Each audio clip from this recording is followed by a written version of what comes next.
Hey, what's going on, guys? Welcome back to the channel. Today's video, we're diving into the brand new patch notes for season 13.1. Now, this is on test servers today, but it comes to live servers next Tuesday and then to console the following week. Now, today's patch notes have a lot to cover, so we're going to do our best to keep it as concise as possible for you guys today, and then I'll have future videos that kind of dive deep into the analysis of the different game modes, features, and weapon balances that are coming for season 13. So of course, make sure to get subscribed to the channel if you're not already to catch those future videos. Hit the bell for the notification thingy and make sure to leave a like on this video. All right, let's get started. All right, season 13.1. Guys, I can't lie, I'm actually really excited about this update. They've actually made a lot of quality adjustments I think that you're going to appreciate for this season. All right, so first we've got multi-care packages. This was the tease feature for Taego that's now being implemented in season 13. Now, the way this feature works is right now how the plane comes overhead and it only drops one of these care packages. There's going to be a higher frequency of those planes now on Taego, and those planes are going to drop a lot of these smaller packages as well, along with one or two of the big loot crates. Now, inside of these smaller packages, they're going to have more like kind of generic and normal loot. But this way, if like you and your whole team go for a care package or multiple teams go for a care package, you're not fighting over one specific box. You can kind of fan out a little bit and everyone kind of gets some even loot, which is cool. So think of like the loot truck on Sanhok, how when you blow it up, there's a lot of stuff in there. As you're shooting the loot truck, a lot of loot falls off. So think of that for Taego. Now, what's also interesting is that inside of what they call the small care package, they actually have the chance to have care package loot, meaning like level 3 gear. So there is a possibility that one of these smaller crates could have level 3 gear and the care package weapons, but more than likely it's going to be more traditional style loot. There is a secret room on Taego. Yes, just like on Paramo, how you have the secret temples and you have to get a room key, Taego is implementing that same feature. So they're going to have hidden keys scattered across Taego that can be looted and then be used to open the Taego secret room. Now, what's really cheeky about this secret room is that it's going to be this cool like wall of loot. So you're going to have random guns, scopes, medical equipment, butt pans, emergency parachutes here. You have the self AED, and what's really cool, behind this curtain, they actually showed a little image of a Scar L hanging on the wall. And the reason why that's cool is because the Taego map doesn't have the Scar gun in it. So you could potentially be seeing weapons that are not meant to be in Taego, but found in the secret room. I love the idea of that because I'm not a big fan of having like map specific weapons. So the idea of me getting a chance to get an off normal weapon in Taego, I think is really cool. All right, now I think by now we've all kind of seen this image of the burning AC-130, or I don't think it's an AC-130. I always call it that. But anyway, the burning plane that you spawn in. So what this is going to be is emergency landing, and it's not going to always happen. So when the game first starts, how you're in the plane and it goes over the map, sometimes the plane will have engine malfunction, engine failure, and the engine will blow up.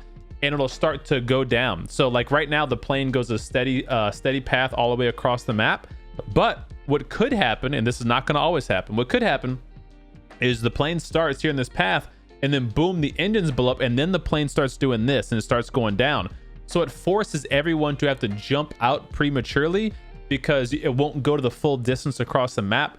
And that's going to do two things. Number one, it's going to force a lot of people to do like a hot drop, as they say in the video.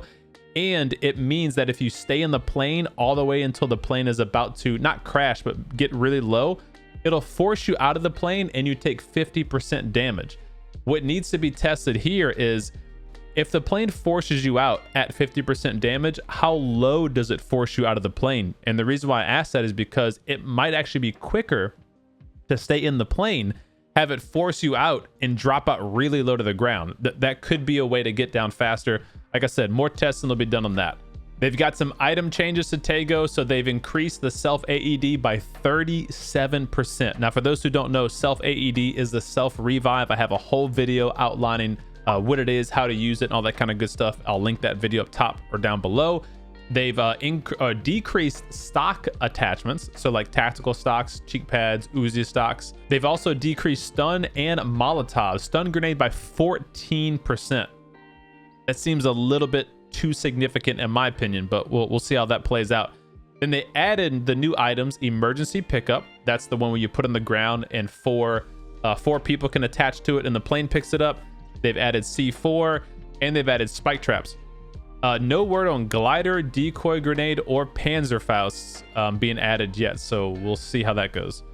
Okay, moving on from Taego, we've got some Sanhok updates. Now, again, I'm going to do a deep dive into this a bit later to really kind of give some better visual representations, but essentially, they've added more cover elements in Sanhok's open ground locations. So like here, where you have to cover across the island hoppers, you're going to have more cover and rocks to play in.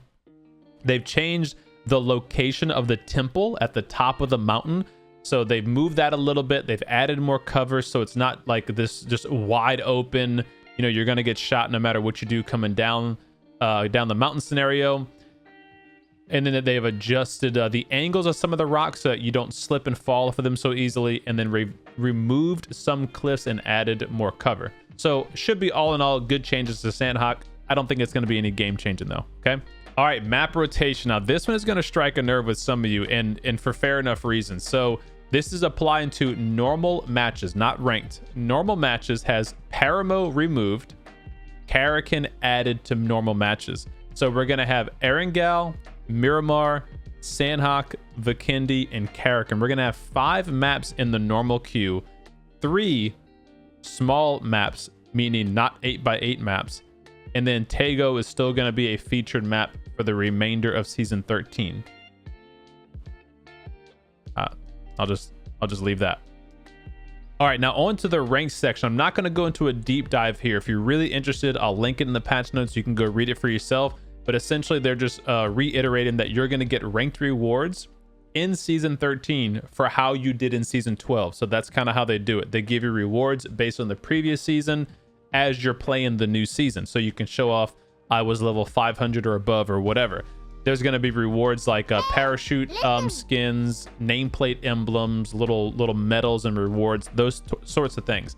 They're also going to be changing the way that your rank decays in season 13. So previously, you would only lose a maximum of 3,000 RP, but now you can keep losing RP until you fall out of the diamond rank. Once you fall out of diamond, you'll no longer lose RP. So that's actually a bad thing for ranked players, just FYI.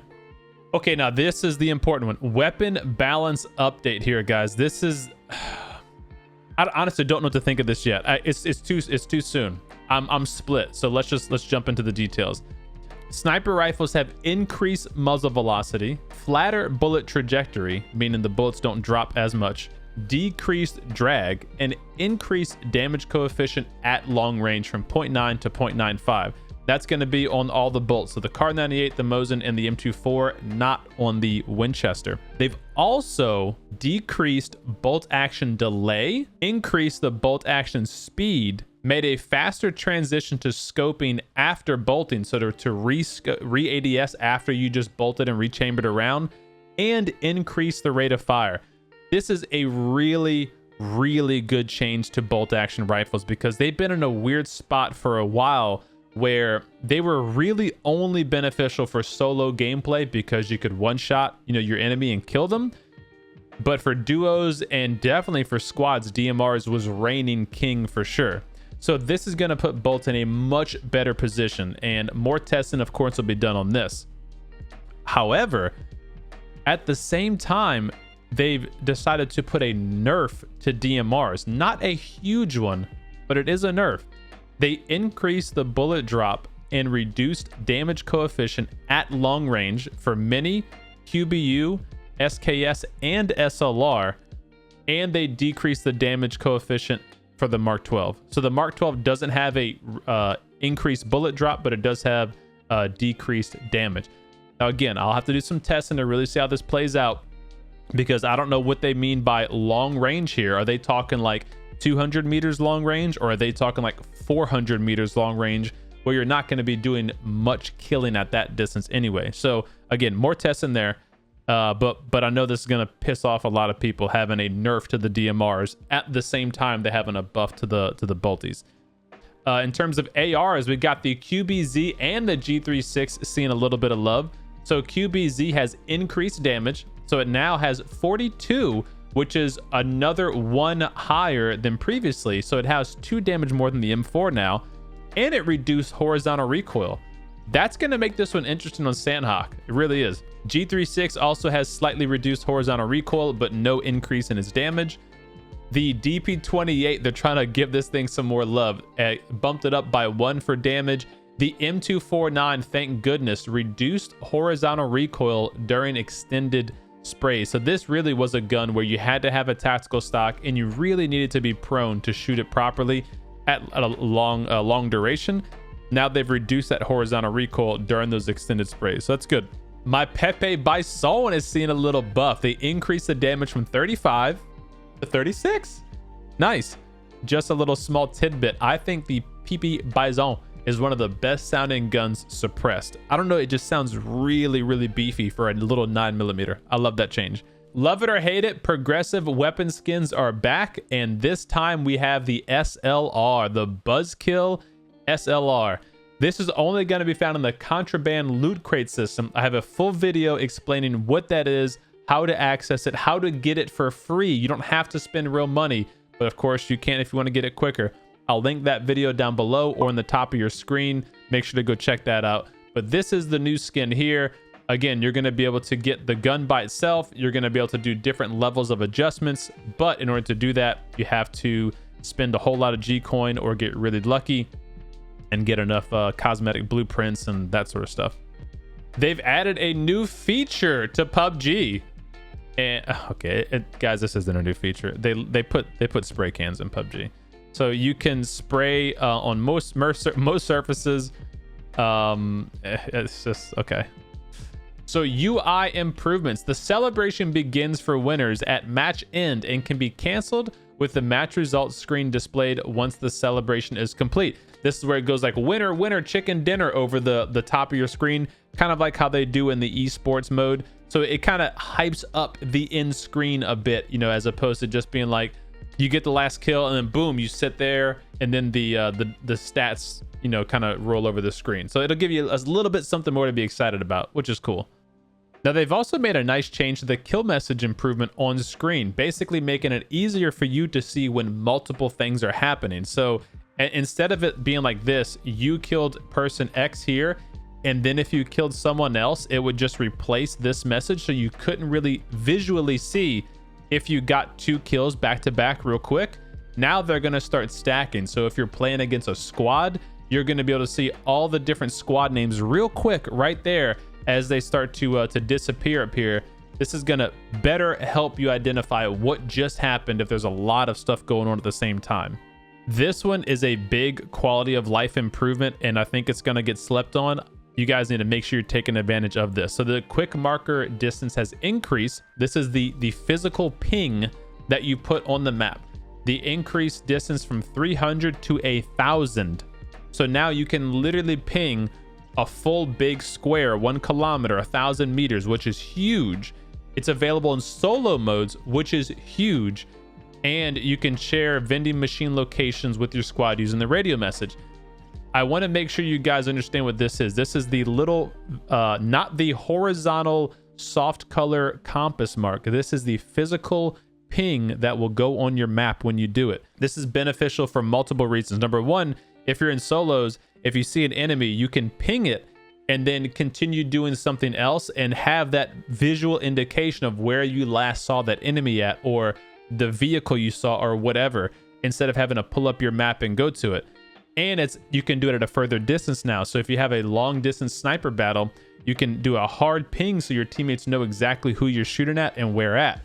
And in order to get this, I actually have this programmed to my mouse wheel. When I scroll up on my mouse wheel, it puts the hard ping on the map.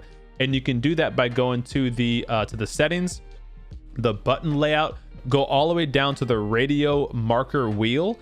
And then on the secondary option for the radio marker, I put mine as my scroll wheel, but you can put it at whatever button you want. Make sure to do that.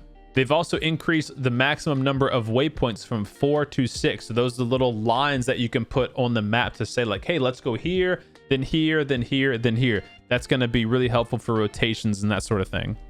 Small little change to the auto equip attachments. Before, there was a bug when if your inventory was full, it wouldn't actually do the auto equip properly. So now they've just changed that so it works as expected. If you don't know what this is, I have a full video on auto equip attachments, how to loot better, how to get in and out of your inventory quicker. Link on that will be at the top of your screen or in the description below. Now, of course, there's going to be like new items and skins. I'm not going to go over all of them in this video. Here's just a little preview of what they're showing off here. I'll have another video that outlines all the new skins and whatnot coming to PUBG. Interesting. Wonder where this location is. The back of that screen. All right, guys. Now that's it for a season 13.1 patch notes roundup. Again, if you enjoy the video, make sure to give me a thumbs up, share it with a buddy, and get subscribed if you're new to the channel. And just a quick update on life so you guys know what's going on. I'm out of town this Thursday and I come back Monday afternoon, so there'll be no streams this weekend, and I'll do my best to have videos uploaded kind of scheduled throughout the week and weekend, updating you guys on the patch notes today. At noon, I have to go meet the contractors at the new house to go do some final estimates and whatnot. We should be closing on the new home at the end of August or the beginning of September. So fingers crossed that all that goes smooth. We got a lot of work to do, but the wife and I are really excited, and I'm even more excited to show off the new stream room to you guys once I get in there and start tearing that thing down. I'll take you guys along for that journey. And I also will have a couple more videos coming out soon, kind of updating you guys on just PUBG news in general. There's been a lot of talks about PUBG 2, the new map Kiki, which is apparently coming out in December of this year if there's no delays. PUBG Cowboy, the new BR spinoff, PUBG Callisto Protocol, the new kind of dark horror sci-fi version of the PUBG metaverse. So all kinds of stuff going on. I'll do my best to keep you guys updated along the way. So I appreciate you guys sticking around here. I hope you enjoyed the content today, and I will see y'all in the next video. Take care. Peace.